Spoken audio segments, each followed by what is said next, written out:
2 Samuel 14. 2 Samuel 14. Where are we? Well, in chapter 13, Amnon had raped his half-sister Tamar, and her father, David, got angry. That was about as far as it went. David did nothing about it other than get upset. Now, Tamar's full brother, Absalom, he seemed to be the one that took it the hardest. He gave his father a full 2 years to bring some remedy to the situation, at which time, when David did nothing about it, he took matters into his own hands and had Amnon, his half-brother, murdered, which, by the way, is way worse than rape. All right, I know rape is awful, but at least there are some broken pieces to pick up. When a rape has occurred, when you're dead, there are no pieces to pick up. So, as is often the case, Absalom's revenge crime is a worse crime than the crime that he was trying to avenge in the first place. It's no wonder that the Lord so firmly and sternly commands us to leave revenge in his hands, because if we take revenge into our own hands, we are going to get it wrong. We just are. The Lord is the only one that's going to get that right 100% of the time and be fair to everyone that's involved in the situation. That's a lesson that we know well here at this fellowship because we've been seeing it a lot in these Old Testament studies. So moving along, immediately after Absalom had killed his half-brother Amnon, he went off into hiding, and I didn't mention this last week, but what he actually did was go according to the law of Moses, the law concerning the manslayer and the avenger of blood and the cities of refuge, any of that ringing a bell. We've studied that in the Old Testament scriptures. That was something that the Lord had set up in the law of Moses, that there would be these cities of refuge so that when there was an accidental death or when there was a death that was misjudged in some way, that manslayer, it was manslaughter, not cold-blooded murder, right? That manslaughter, that person that was involved in that manslaughter, he could go off to one of those cities of refuge, and once he got there, that was like base, base in tag. Did you ever do that? Get the base. Base, I'm safe, you can't touch me. A city of refuge was base, and once he was there, he was safe from whoever the family appointed to be the avenger of blood. So that's the language of the story as well that we're studying tonight. And I hope you have that Old Testament background. I hope you were here with us for those studies, or at the very least you caught up on your own time. That's going to serve you well as we study through this. I don't really have time to say more about that whole section of the law of Moses than what I did. So instead, once again, I'm just going to keep moving along here and hope that you have that Old Testament background. But now in chapter 14, David's nephew and general, Joab, he's just sick and tired of seeing the relationship between David and Absalom, his son, be as broken as it is for as long as it is. So what he's going to do in this chapter is he's going to try to step up and he's going to try to fix things on his own. So let's take a look at how that turns out. Reading in verse 1, it says, "Now Joab, the son of Zeruiah is David's sister. So Joab, the son of Zeruiah, knew that the king's heart went out to Absalom." Okay, so this is just a bad situation. Absalom has been separated from his family. He's been living as an outcast to the whole nation of Israel for 3 years at this point. Joab knows that that's a tough life for anyone. But more than that, he is especially moved by seeing how this has affected David. David has been taking this hard. We saw that in the previous chapter.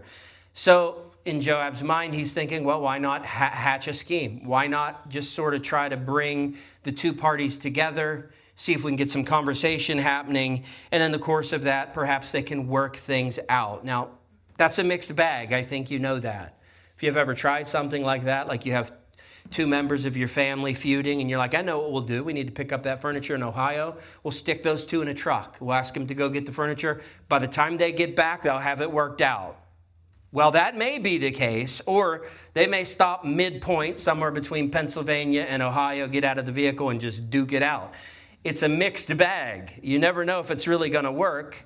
Joab figures it's worth a shot, right? Things are about as bad as they could get. Why not just try to push this along, and perhaps one of the two will be a big enough person to bring some resolve and restore the relationship. Verse 2, and Joab sent to Tekoa and brought from there a wise woman and said to her, pretend to be a mourner and put on mourning garments.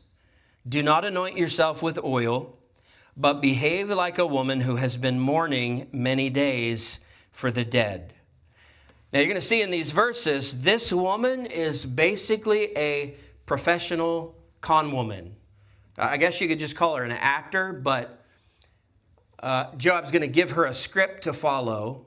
But as we see this and we watch this lady just roll with the punches and seemingly improvise, I would just say this woman is basically a professional con woman. She is just really good at tricking people into getting what she wants. She's very smooth and not in a good way.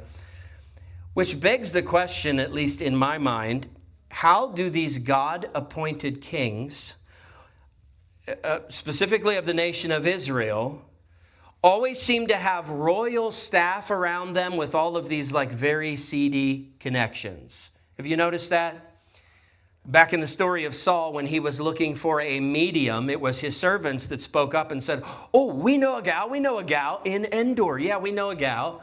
Well, now here in chapter 14, the general of David's army is in need of a con woman. And what do you know? It's the same thing. Oh, I know a gal. I know someone just perfect for that situation. I just put it to you like this, I guess. If you know more friends who can help you pull off a long con than you do friends who will help you to stay on the straight and narrow, I think it is time for you to put a little more effort into really digging in here at Anchored Fellowship, because you need a better quality of friends around you. And unless the folks here at Anchored Fellowship have conned me, I think you'll find that right here at this fellowship. People who will encourage you not how to pull off a bank heist, not how to do a long con of some sort, but people who will tell you what's truth, what's right, how you should walk with the Lord, people who will be an encouragement to you and help to keep you on the straight and narrow. But here's Joab's con, verse 3. He says, go to the king and speak thus to him. So Joab put the words in her mouth. He told her exactly what to say. He fed her the script. Verse 4. When the woman of Tekoa came to the king, she fell on her face to the ground and paid homage and said, save me, O king. This is a pretty common situation for a king to be in the land of Israel. This started back with the first king. Goes back into the time period of the judges, if you really want to take it that far. But a king would serve sort of as the final court of appeal. So when there were smaller cases, those lesser judges would handle those smaller cases. But when there were cases that were difficult, those could get elevated all the way up to a judge in the time period of the judges or a king in the time period of the kings. And that's what this woman is pretending to do. She's pretending to have a very serious case. She's saying, this is too big of a case for the smaller judges. This needed to come to you, King David, as the king. You're the only one that can handle this. And this is important to be reading in chapter 14, because later on, Absalom is going to accuse David of being disconnected from the people. He's going to accuse him of not caring about the people. He's going to set himself up, and he's going to be saying to all the people as they're coming in, he's going to be saying, oh man, it's a shame that King David won't sit as a judge over your predicament. Now, if I were the king, I would do that. But King David, he's just not hearing cases. He doesn't care about the people. He's not helping with judgments. And nothing could be further from the truth. We're reading it right here in chapter 14. David is entertaining this case. David is very much in the business of sitting as judge over the important cases within the nation, on top of all of his other responsibilities as king. Don't forget, he's got to try to run the entire nation. But he's showing here that he does care about the people, and that the important cases, the cases that are very important to people, they're important to him as well. Verse 5, and the king said to her, what is your trouble? She answered, alas, I am a widow. My husband is dead. Verse 6, and your servant had 2 sons, and they quarreled with one another in the field. There was no one to separate them, and one struck the other and killed him. All right, this is a brother-on-brother fight. She's alluding to this not being premeditated and cold-blooded. She's alluding to this being accidental manslaughter. They meant to fight, but the one brother didn't mean to kill the other brother. So she's going to invoke the law of Moses here and use that sort of as her guideline to try to get through to David the point that she's going to make. Verse 7, and now the whole clan, that is the whole family, my entire family, they're upset that the one son killed the other son. So my whole family has risen against your servant, and they say, give up the man who struck his brother, that we may put him to death for the life of his brother whom he killed. And so they would destroy the heir also. Thus they would quench my coal that is left, and leave to my husband neither name nor remnant on the face of the earth. Okay, David obviously would be compassionate to this story because he understands how important in that culture it was for a mother and a father to have children that grow up into adulthood, because it was very much the thinking in that culture that for a mom and for a dad, those kids, that's the retirement plan, that's pension, that's the government safety net, that's, your future is your family, your social security. When you get old enough that you can't take care of yourself, your kids are going to be the ones that need to do that for you and help you with that. And then on top of that, the importance in the culture that the family name be passed down from generation to generation. Some of that was the knowledge that the Messiah was going to come through one of the lineages of the Jewish people. And that would be an exciting thing. That's why you would want your name to go forward. That Messiah is going to eventually be born to one of us. Wouldn't it be cool if it was, me and my wife's, and that come through our line? So that's part of it. But this woman says that she's already buried her husband. One son is dead, and all she has left is this final son. So if something happens to him, she is not just losing a child, she is losing her entire support system. She is, if this son is taken, going to end up homeless and begging. And no doubt, David would be especially compassionate to her because of the striking similarity between her story and his story. I mean, it's the exact same plight. You just move the pieces around, change the names, change the situation a bit. It's the same plight. She is setting up this manslayer, avenger of blood, cities of refuge stuff from the law of Moses. And you're going to see that terminology, in fact, reflected very shortly in the text. Verse 8, then the king said to the woman, go to your house, and I will give orders concerning you. So, lady, you just go home. You don't worry about a thing. I'm going to take care of this for you. No problem. Verse 9, and the woman of Tekoa said to the king, on me be the guilt, my lord the king, and on my father's house. Let the king and his throne be guiltless. In other words, she's basically saying, David, if anyone has a problem with what you're doing, obviously you've decided on mercy here. Now, if this is going to cause an issue, I don't want it to cause an issue for you. I want you to be innocent of this. You make sure I get the blame if there's problems, if there's a blowback, if this whole thing goes sideways. My fault, my family's fault, not your fault, David. You're innocent in all this. Now, what this is it is a dramatic line that she uses that is designed to pull David even further into this emotionally. But at the end of the day, this is really standard psychological manipulation. That's what this is. And she's dressing it up as humility. You know, no, I don't want to cause you any problem. You know, you probably heard people do that before. They guilt you into doing something for them, and then they're like, well, you know, I don't want to be a bother. Yeah, well, you just guilted me into doing it. Well, I don't want to be a bother. I mean, you know, that's the kind of thing that she's doing here. Faking humility, playing on the emotions of David. And it is very clever. I mean, it is a very good con. It's a very good manipulation. But manipulation is never going to be God's way. Never. The Lord calls us to be people of truth. He calls us to be people who walk in the light. He calls us to be people who are honest in all of our dealings.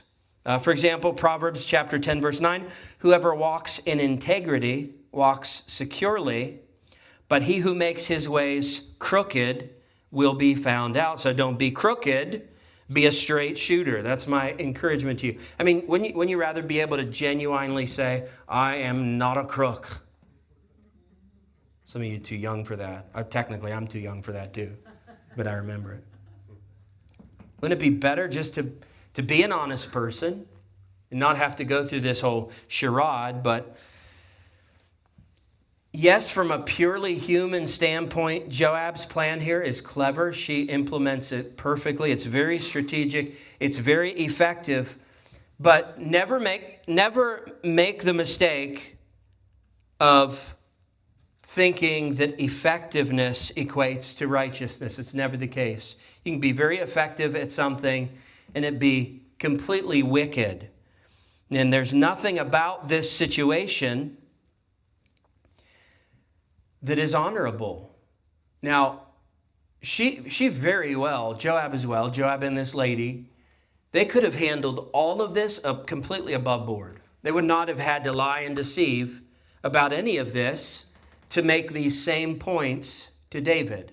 All they would have had to do is lay it out on the table. They could have given this as a little story. Well, David, you know, your situation with Absalom, isn't it sort of like this? You know, say I had hypothetically a dead husband, he just passed, and now I got the two. You know, there was a much more appropriate and straightforward and honest way to do this, but instead it is resorting to the manipulation here that's not a good thing. But it does make for a fun story. It puts David in an awkward position, backs him into a corner, and sort of forces his hand. So in that sense, yes, it is effective. And again, just remember, this is all Joab's script, right? She's delivering her lines flawlessly. She's probably improvising a bit. She's very good. But for the most part, she's delivering these words as Joab has drawn them up in order to try to make David feel safe enough to step into this situation, make a judgment, and then once he makes a judgment, you got him, right? Verse 10, the king said, if anyone says anything to you, bring him to me, and he shall never touch you again. So the emotional hook completely worked, didn't it? It completely worked. David is like basically doubling down at this point. Like, lady, if anyone has a problem with you, you bring them to me and I will give them an offer they can't refuse. Maybe they'll be sleeping with the fishes. They will never bother you again. So he's completely invested now. He's completely on board with this. And he's stepping right into the role that she was wanting him to step into. That would be the role of protector, defender, and judge. He's got all of his royal authority behind this. It's exactly what she's wanting. He wasn't just sympathizing with her. He is committing himself entirely to her cause. So Joab's plan is working. And this lady, she is just reeling David in. Oh, she's going to keep going. I mean, he's doubled down, but she's not done yet. Verse 11. Then she said, please let the king invoke the Lord your God, that the avenger of blood kill no more, and my son be not destroyed. He said, as the Lord lives, not one hair of your son shall fall to the ground. As you probably know by now, anytime a Bible character says, as the Lord lives, that means they are swearing an oath before God. So he has entered into a spiritual or religious vow before God. You know how serious these were. When you made a vow like this, you carried it out. It didn't matter how much it hurt you. You carried out that vow, and David is in now. He's made this vow. That's very close to the final step. Not quite. There is one more step. She'll take this just a bit further. But notice the terminology, avenger of blood. There it is. There's that terminology that comes right straight out of the law of Moses and lets us know that this story is following along with the scriptures, just as David's is. We'll get to that more in just a moment. But I like this. She's quoting the right vocabulary. She's speaking to David in David's language. She's using the right legal categories, the right Torah terminology, if you will. She is making it incredibly easy for David to feel like he's doing the righteous thing here. It's always good when you can say, well, this is what the Bible would tell you to do in this situation. Isn't that helpful? Maybe sometimes frustrating if you got your mind made up on something else. Nonetheless, it's helpful. She's basically saying, David, this isn't just compassion. This is biblical compassion. This is what the Torah would call for. So she's guiding him right where Joab wants him. Now, his story with Amnon and Absalom and the whole Tamar thing, it's not exactly like the story that this lady is presenting, in the sense that Absalom killed Amnon in a very premeditated and cold-blooded manner. So I know what you're thinking. Well, she's trying to apply that whole avenger of blood, cities of refuge thing. She's trying to apply all of those laws to David's situation and tell David, don't worry about it. The Bible's got your back on this. You're doing the right thing by deciding on mercy. And you're thinking, but that's not the same thing, because David, his situation's different because Absalom killed Amnon in cold blood. But there's an additional factor there. Maybe you've forgotten, but Amnon's crime against Tamar was never punished.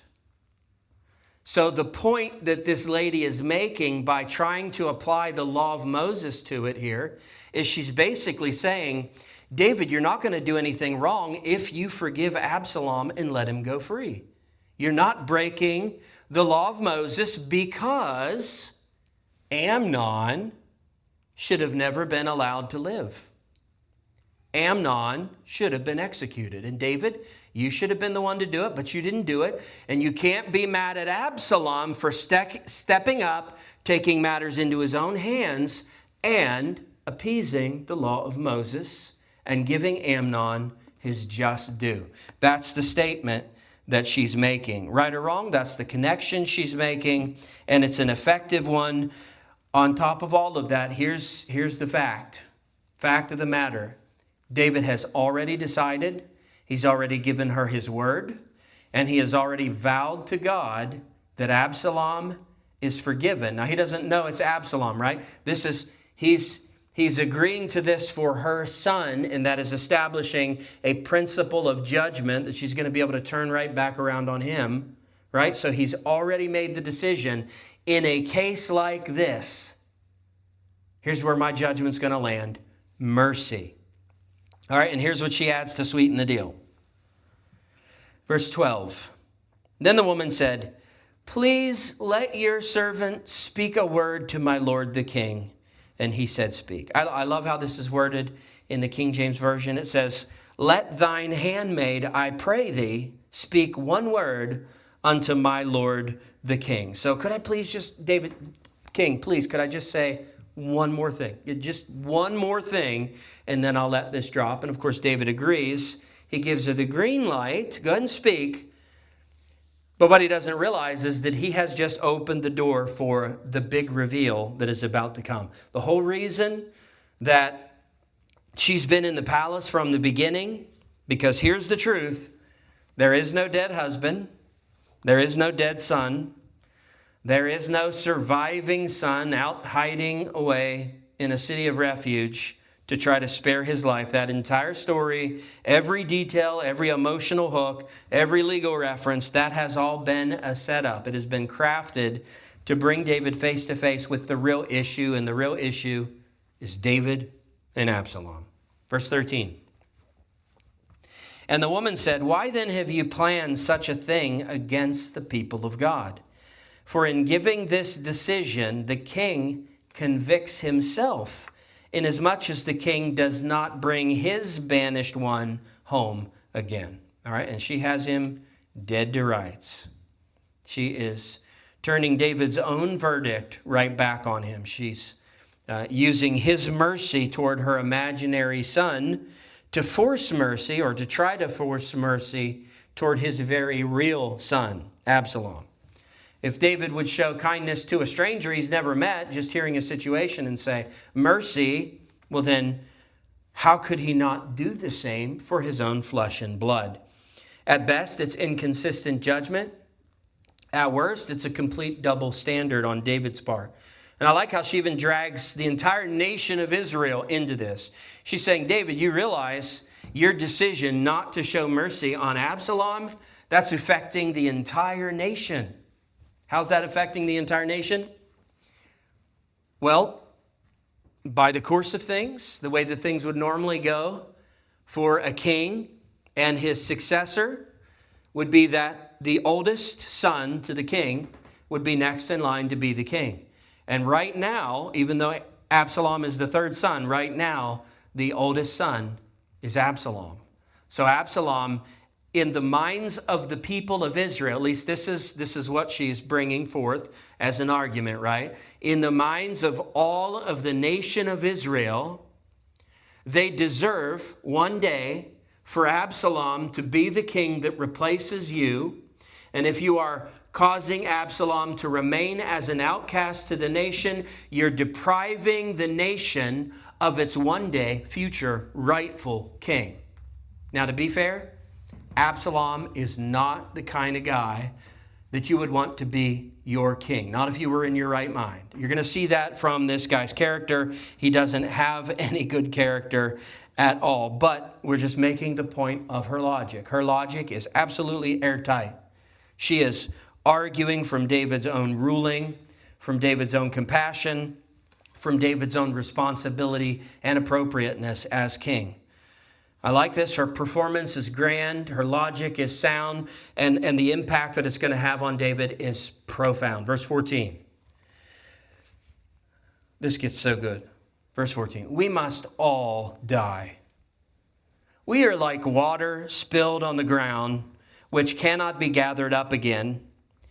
But God will not take away life, and he devises means so that the banished one will not remain an outcast. So this is meant to be her knockout punch.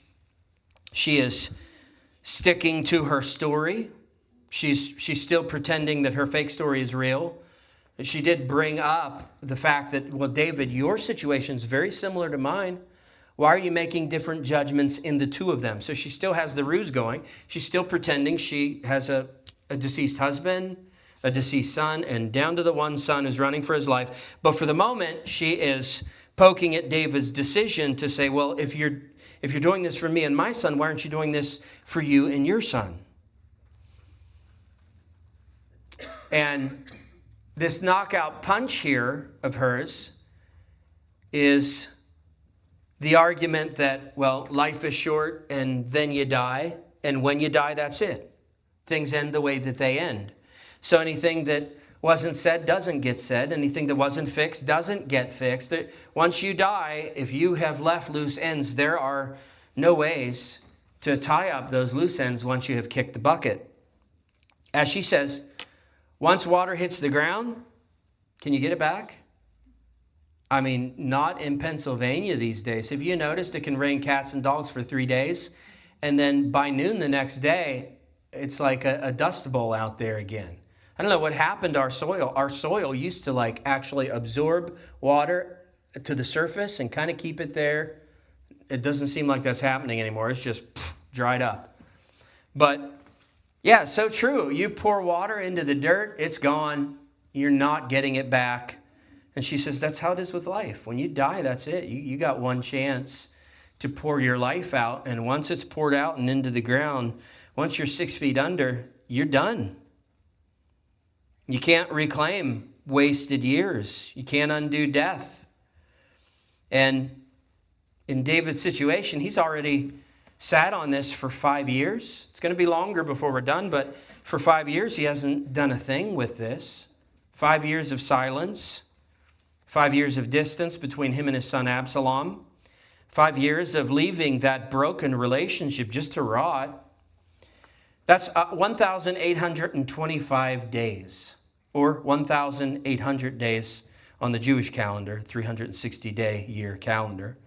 That's approximately 1,800 days, and on any one of those single days, this could have, at least in theory, been simply resolved with just one honest conversation, one moment of humility, one cup of coffee, a little conversation, and a bit of vulnerability. That's it. That's all it would have taken.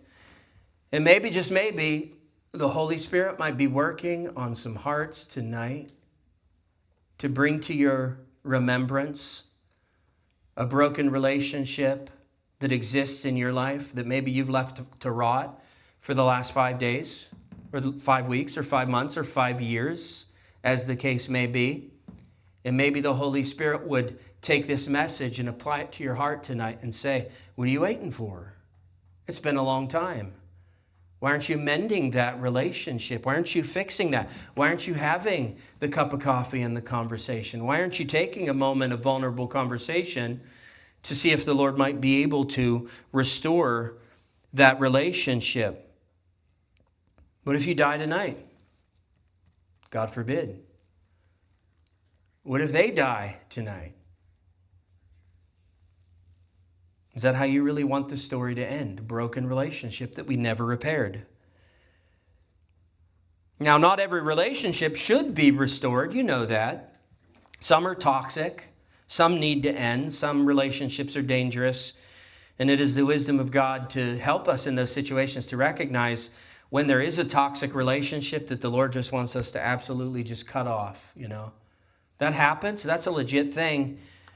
So it's going to take the wisdom of God in your life and finding that out in order for you to know the difference, to know which broken relationships are like, basically let sleeping dogs lie, not to call your enemy a dog, although that probably felt a little bit good. Let that thing just stay dead. Don't try to revive that. It's not good for you.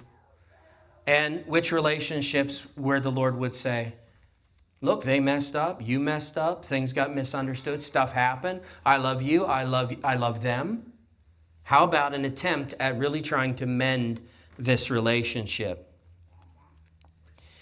Now, I don't agree with Joab and this woman's methods, as I've already stated, but I do agree with their theology. What this lady said about God, she is right. If it is at all possible, God does desire mercy first above everything else. God does make a way for the banished to return. God does pursue reconciliation. God does restore the outcast. You think of the parable of the prodigal son, right? That's Jesus revealing the heart of the Father to you. That's always his go-to. That's always his default. That's always his first stop. Now, if those things won't happen, then more serious things can happen. But that's always the first place to start, right? And that's why we're all sitting here tonight, because at some point in our lives, we were forgiven of sin. We were redeemed. We were restored by Jesus back to the Father. We were welcomed home. We sit here tonight learning more about the heart of our Heavenly Father. All because this is the character and the nature of God. Verse 15. Now I have come to say this to my Lord the King, as if she hasn't already said enough. Because the people have made me afraid. That's why I said this. Because the people have made me afraid, and your servant thought, I will speak to the king. It may be that the king will perform the request of his servant.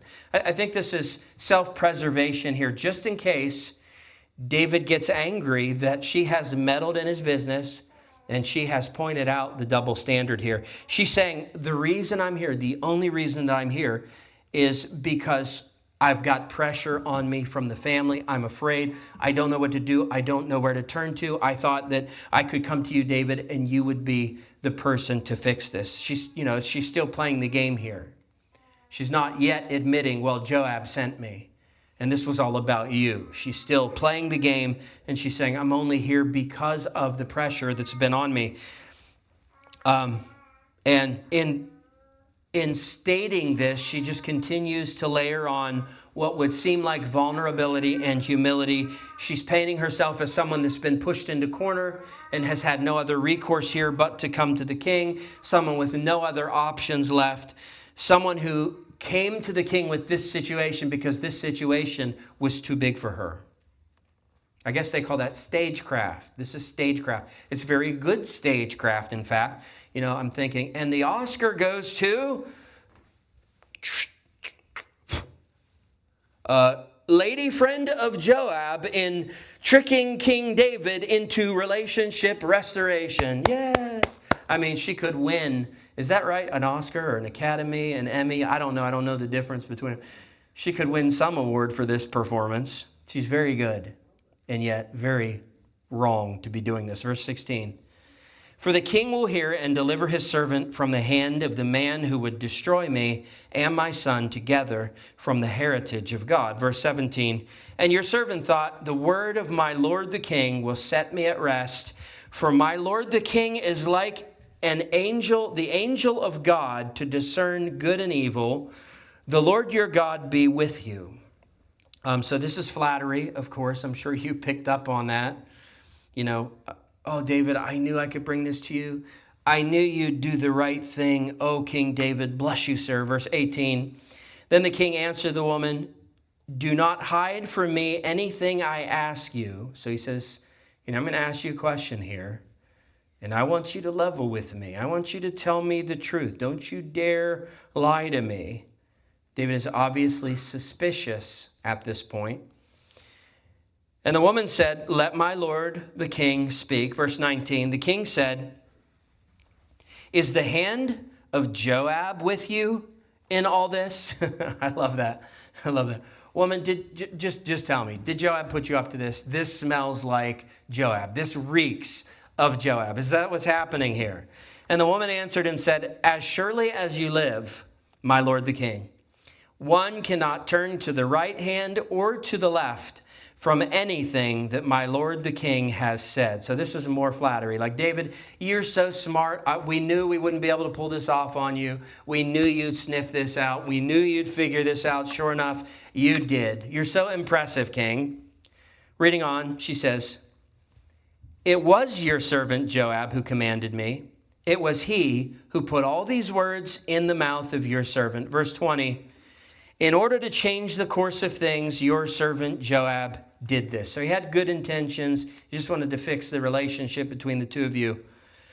But my Lord has wisdom like the wisdom of the angel of God to know all things that are on the earth. You know what she just said in her just blossoming, flowery flattery? She just said, David, you are as wise as Jesus. That's what she's just said. She's mentioned the angel of God or the angel of the Lord here twice. They knew Jesus in the Old Testament as the angel of God or the angel of the Lord. You guys know that from our Old Testament studies. We know him as having a name, Jesus. So she's basically saying, King David, you are as wise as Jesus, the Son of God. Is that true? Not even by a long shot. Not even close. He's nowhere near that. Give him a 40-foot pole. He's still nowhere near that. Of course, that's not true. This is just part of the con.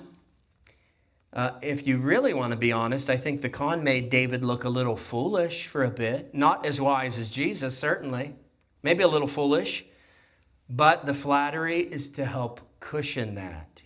She doesn't want him being embarrassed.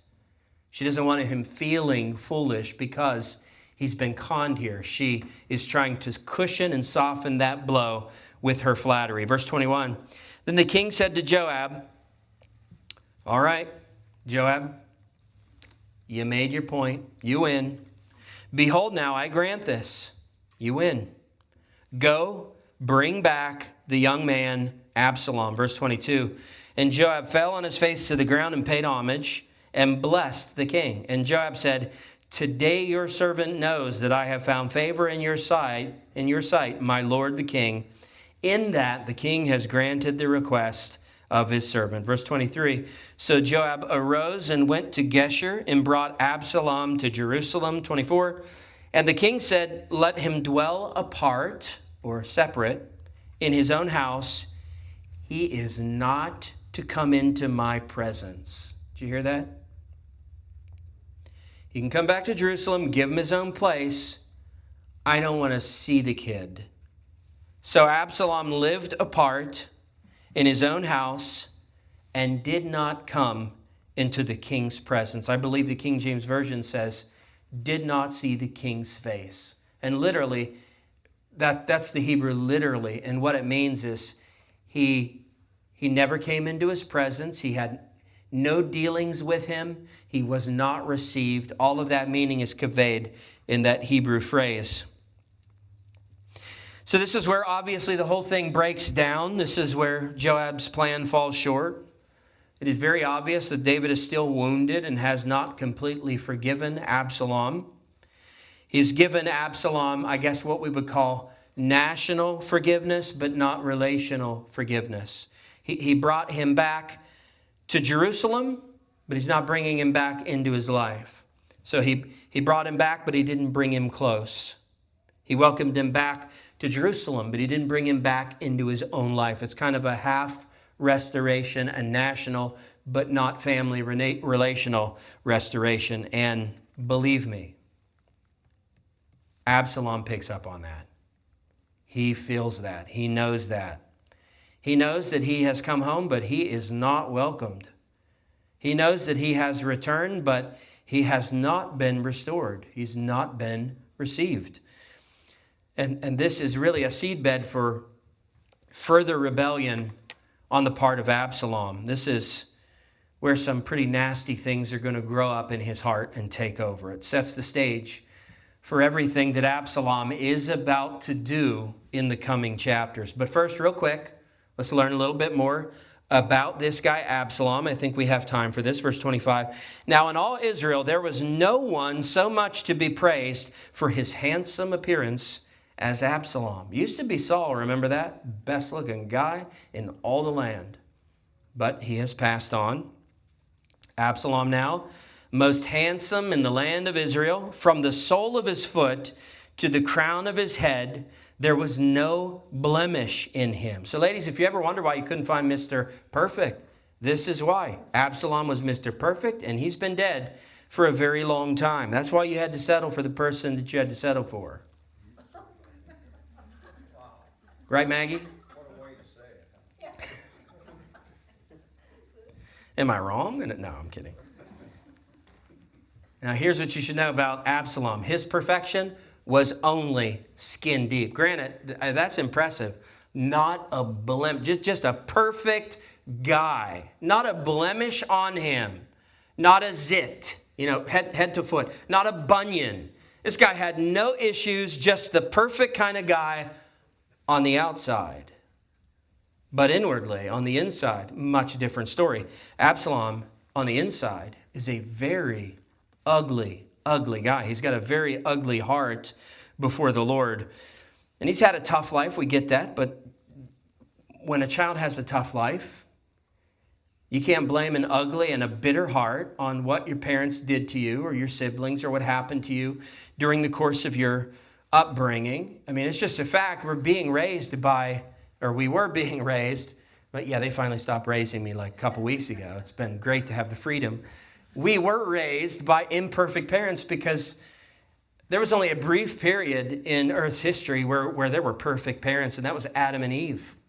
And since then, there have been no perfect parents. They're going to make mistakes, and granted, some make mistakes a lot harder than other parents.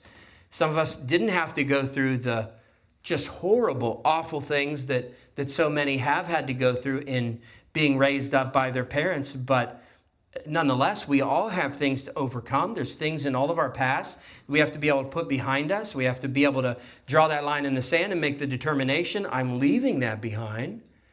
What they did, how they failed, that's not going to affect or determine the decision that I'm making on where I'm going in my life. I'm going toward love, joy, peace. I'm going toward the Lord. And I'm not going to let bitterness take its root. I'm not going to let myself be filled with hatred. I'm not going to let myself be filled with depression. I'm going to choose to be a happy person in life. And whatever I have to do to pursue that in the Lord, that's what I'm going to do. And that would be the expectation of the Lord for us. And we pursue the Lord for ourselves, regardless of what people have done for us. But as far as the beauty, the outward beauty, the handsomeness of Samson, I would just say, true beauty, I know, trite statement, you expected this, true beauty is based on what's on the inside of a person and not what is on the outside. You know, I have to say that. It's kind of common knowledge, but it is so true. You hear that all the time. And it is so true.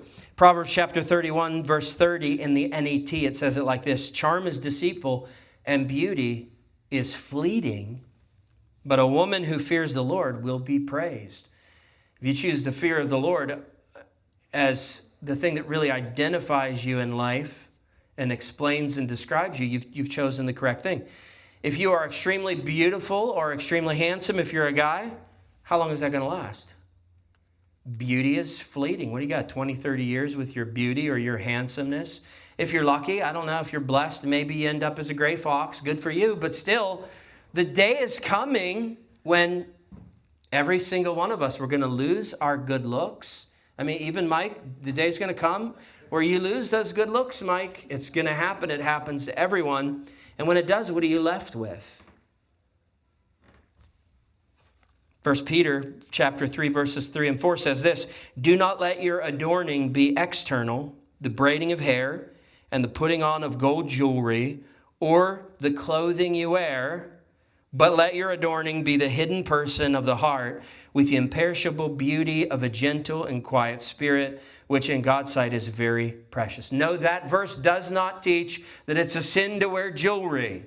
Yes, it talked about braiding the hair, wearing jewelry, but it also talked about wearing clothes. And we haven't banned wearing clothes in the church. Let's not ban wearing jewelry. The statement is the same as what I just made. Here's what God wants you to do. He wants you to work on a beautiful heart and not so much be concerned about what your appearance looks like. Honestly, though, seriously, is there really any benefit to being a beautiful or handsome person? What's the benefits of it? You say, well, I get to land that trophy wife or that trophy husband. I get to land that trophy. Okay, but again, the day is going to come when you're two old, ugly people. And before that, I have to tell you, if you're an attractive person, if you're a beautiful woman, if you're a handsome man, there's actually more temptation. There's more pulling at you to do wrong in life than if you maybe weren't so much on the handsome or beautiful side. I know our culture has us totally thinking it's all about beauty. It's all about looking good. I'm telling you, when you do, it's not necessarily a blessing. It can be a curse in life if you're not careful with it. And then what's worse is if you were a very good-looking woman, a very good-looking man, then the day's going to come when you're not, and then you have to deal with that, and it's a whole thing, so I've been told. So what I'm saying is, just be thankful for who you are, what you look like, what God presented you as to the world, and just don't even worry about that. In fact, get your eyes off that. Get your eyes on what's happening in the hidden person of the heart. Do you have a beautiful heart before the Lord? Ultimately, that's the only thing that matters. That trophy wife, if you got a good heart, she'll marry you anyway. Trust me, she will. Verse 27. There were born to Absalom 3 sons and 1 daughter whose name was Tamar. She was a beautiful woman. Okay, this is not surprising. Absalom has had such sympathy on his full sister Tamar after she was raped by Amnon. So no surprise to anyone here. Just sort of as a tribute to her, as a blessing to her, he names one of his own daughters after her. It's not quite the same for her as having her own husband, her own children, her own home, her own white picket fence and dog in the yard, but I'm sure that the gesture was not lost on her. Verse 28. So Absalom lived 2 full years in Jerusalem without coming into the king's presence. So this is 7 years now, and David still hasn't dealt with it. 2 years since Tamar's rape, 3 years while Absalom was away, now another 2 full years. We're at 7 years here, and David still really hasn't faced Absalom and resolved the situation. Verse 29, then Absalom sent for Joab to send him to the king, but Joab would not come to him, and he sent a second time, but Joab would not come. Absalom, just quickly here, he's decided to make the first move. I think this is really good. Look, it's been 7 years. Dad still isn't talking to me. I think I'm going to have to be the first one to make a move. Yeah, you think so? And so he does. Reading on.